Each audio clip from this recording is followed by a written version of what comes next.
Hi guys, this is CA Balakrishna. In the previous video we have revised Essay 210. Now we will be revising Essay 230 Audit Documentation. In between we have Essay 220 that we will be revising along with SQC 1. Okay. Now in this video we will just revise Essay 230 Audit Documentation, which is a very small standard and also a very easy standard. Now basically this standard has is been effective from 1st April 2009. Now before entering into the standard, first of all let us discuss what is present in this standard, the structure of the standard. See, I have divided this entire standard into 5 parts. Okay, you can consider it 4 parts because 2 parts are together. Let us see.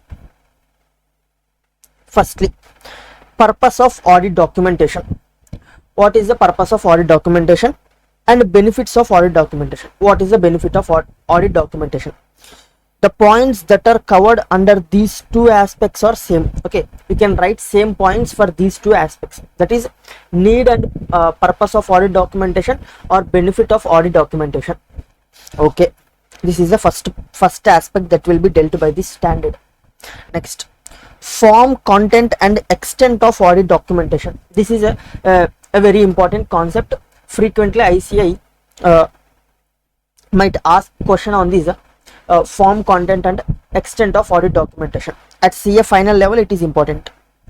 Next, assembly of final audit file and ownership of audit documentation. These are the 4 aspects that we will be dealing with in this standard. What are they?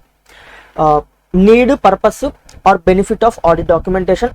Second one, form, content and extent of audit documentation. Next, assembly of audit file. Next, ownership of audit documentation. Once we cover these 4 aspects, the standard Essay 230 will get completed. Now, the name of the standard itself says that it deals with audit documentation. Now, what is meant by audit documentation? Basically, audit documentation is record of 3 things. What are these 3 things? See, audit documentation is record of audit procedures performed, okay, and audit evidences obtained and conclusions reached. Okay, the record of these 3 aspects will be known as audit documentation. See, audit documentation is a record of audit procedures performed. Okay, by performing audit procedures you will be obtaining what? You will be obtaining audit evidences. The next point is that only audit evidences obtained, and based on the audit evidences what you will do? You will reach to a conclusion, that is conclusions reached. The record of these 3 things will be known as audit documentation. Hope this is clear. Okay, these 3 are linked to each other because first of all, basically what is the objective of the auditor? The objective of the auditor is to obtain reasonable assurance that financial statements are free from material misstatements. How he will obtain reasonable assurance? He will obtain reasonable assurance by performing audit procedures. Okay, based on audit procedures performed, what he will gather? He will gather audit evidences. Based on audit evidences he will reach the audit conclusions. Okay, based on audit conclusions he will give the report. Okay, now the audit documentation is record of these 3 things.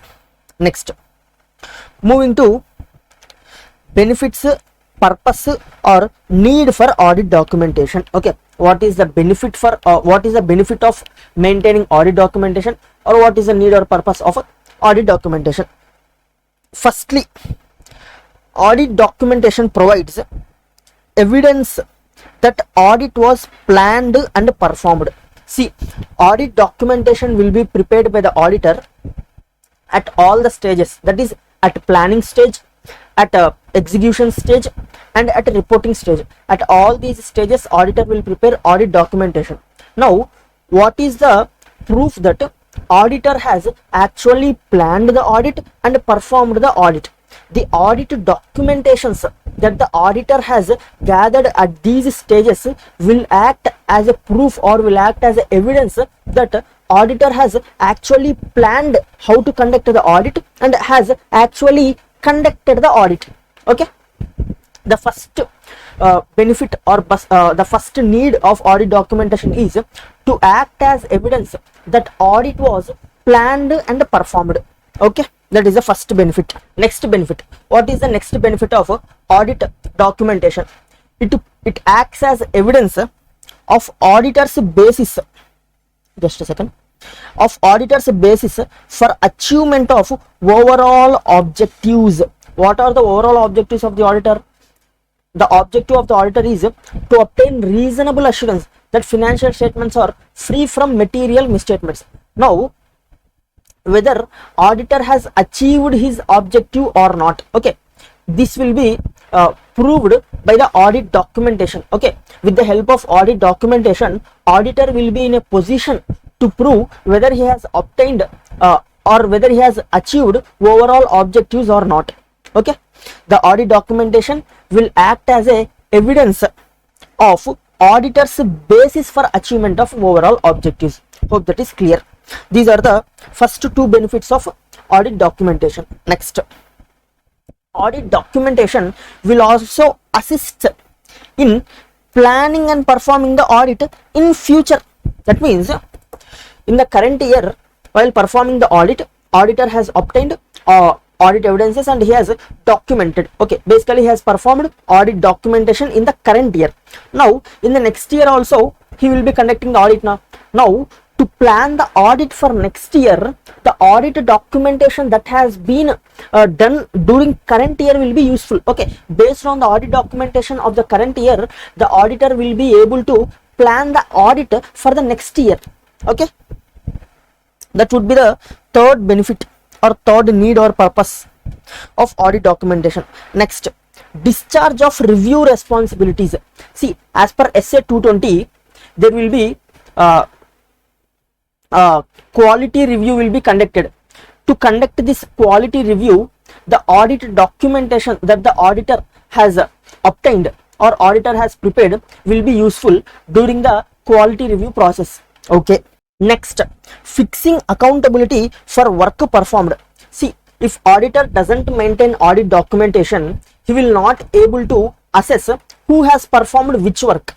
Okay, thereby in future, if there are any deficiencies or if there are any mistakes in the work performed, the auditor will not be able to fix the responsibility or fix the accountability on the persons who has performed that work. Okay, thereby maintaining audit documentation will also help the auditor to fix accountability of the person for the work that he has performed.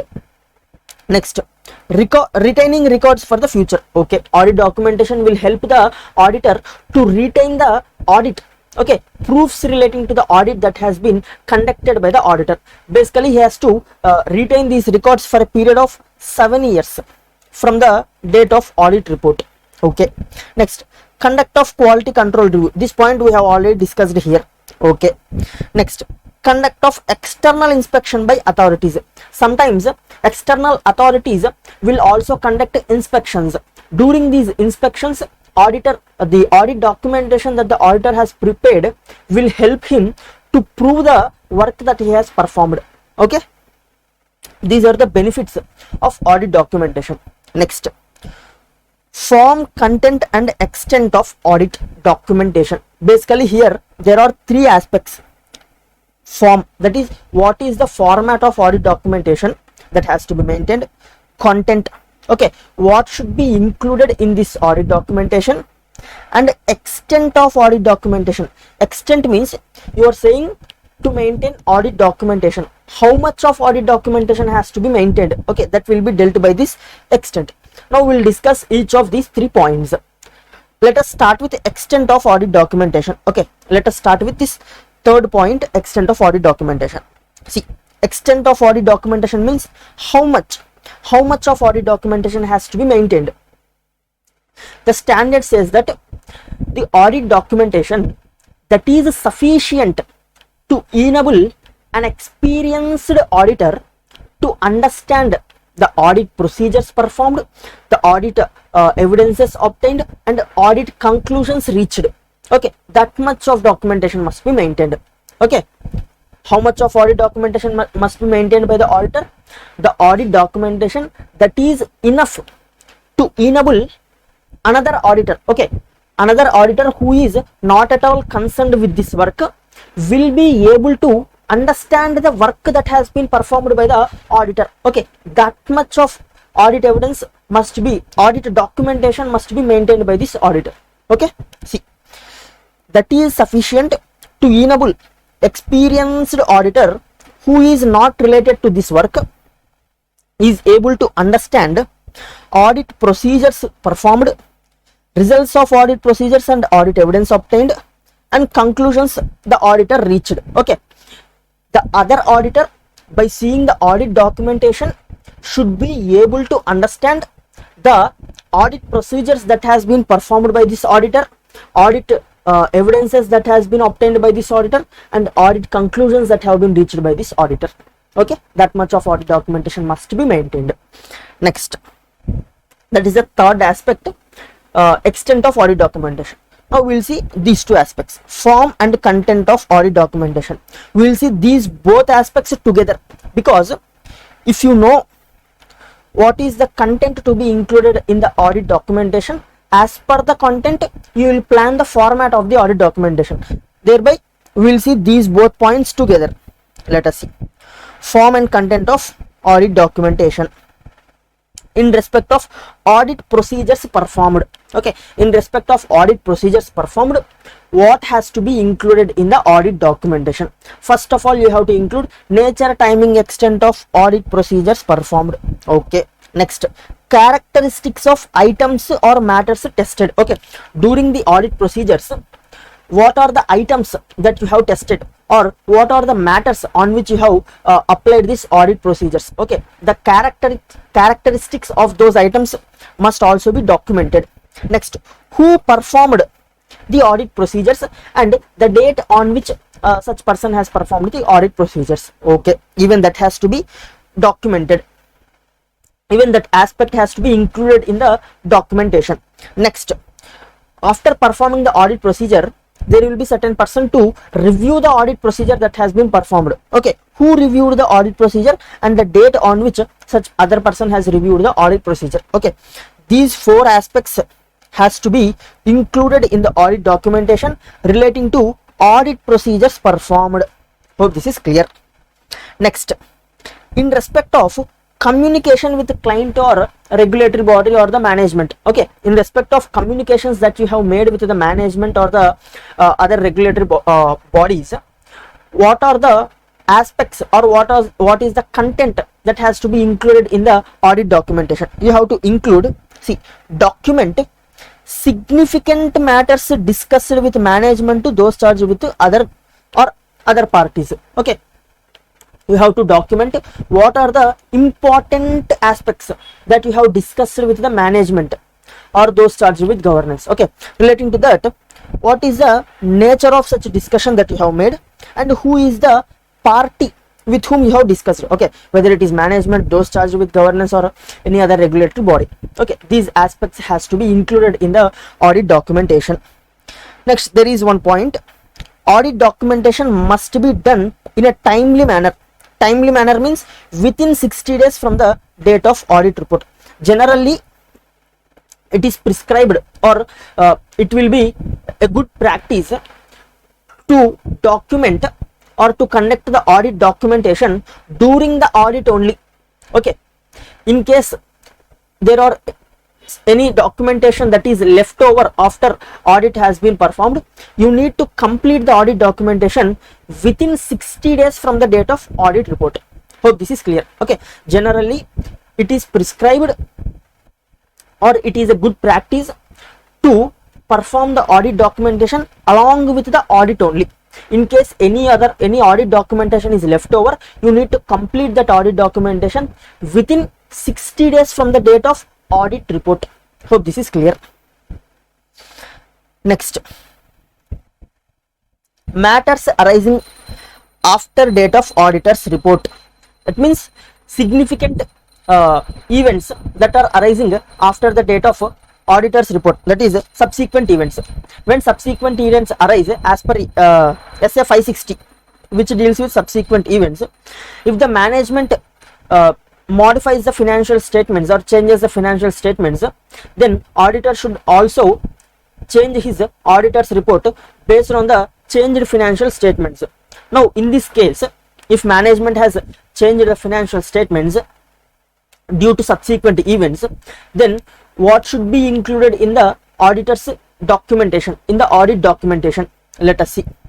Auditor shall document circumstances encountered. Okay, what are the reasons why management has issued or prepared a new financial statements or changed the financial statements? Okay, what are the circumstances that made the management to modify the financial statements? Okay, that has to be documented. Next, additional audit procedures performed, evidence obtained, and conclusion reached. Okay, if management prepares or modifies the financial statements, then auditor will need to apply additional audit procedures on those modified financial statements. Okay, those has to be documented by the auditor, and after performing the additional audit procedures, he will obtain additional audit evidence. Even such additional audit evidence has to be documented, and based on that additional audit evidence, he will reach audit conclusions. Even those conclusions has to be documented. Okay, and when and who made the changes to the documents? Okay, who is the engagement team member who has performed these audit procedures and changed the audit documentation? Okay, his name, and when he has changed these audit documentation has to be documented, and after changing there will be some person to review, who has reviewed and when he has reviewed. These has to be documented in respect of matters that are arising after the date of auditor's report. Okay, next, factors affecting form, content, and extent of audit documentation. This is important question for intermediate students. Okay, what are the factors that affect the audit documentation? Size and complexity of the entity. If the entity is huge, the audit documentation will be huge. Next, identified risk of material misstatement. Okay, the identified risk of material misstatement will also affect the amount of audit documentation that the auditor will gather. Next, nature of audit procedure performed, significance of audit evidence obtained, nature and extent of exceptions identified, need to document conclusions not readily determinable. All these 6 factors affect the amount of audit documentation that the auditor need to obtain. Next, assembly of audit file. Basically, audit file includes all the audit documentations that the auditor has prepared. Generally, this audit file must be prepared within 60 days from the date of auditor's report, and this audit file must be retained by the auditor for a period of 7 years from the date of audit report. And in case there is any modifications that were made to the audit file, the auditor need to maintain documentation relating to why such modification has been made, when such modification has been made, and who has made such modification. Hope this is clear. Next, ownership of the audit documentation. Even this is also important question at the final level. ICI frequently asks this question also. Basically, as per SQC1, the audit documentation is the auditor is the owner of the audit documentation, and he may at his discretion share this audit documentation with other parties. Okay, at his discretion, but there is no mandate, or it is not mandatory on the auditor to share his audit documentation with others. Okay, see, it is as per SQC1, not as per SA 230. Most of the people will think that the audit documentation is a property of the auditor as per SA 230. No, SA 230 doesn't speaks about it. SQC1 says that audit documentation is the property of the auditor. Okay, auditor is the owner of the documentation. As per SQC1, audit documentation is the property of auditor unless otherwise specified by law and regulation. He may at his discretion make portion or extract from the audit documentation available to the client or any other regulatories. Hope this is clear.